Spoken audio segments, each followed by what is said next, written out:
Perang yang terjadi di antara pasukan militer Rusia dengan Ukraina hingga Jumat 30 Desember 2022 terhitung telah berlangsung 310 hari lamanya.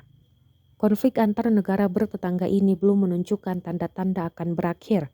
Terbaru beredar rekaman yang memperlihatkan serangan artileri Rusia berdatangan di posisi pasukan Ukraina. Rekamannya beredar di Telegram pada Jumat 30 Desember. Kedatangan artileri pertama membuat pasukan Ukraina ketar-ketir menyelamatkan diri. Mereka terekam kamera drone Rusia memasuki paritnya dengan cara merangkak.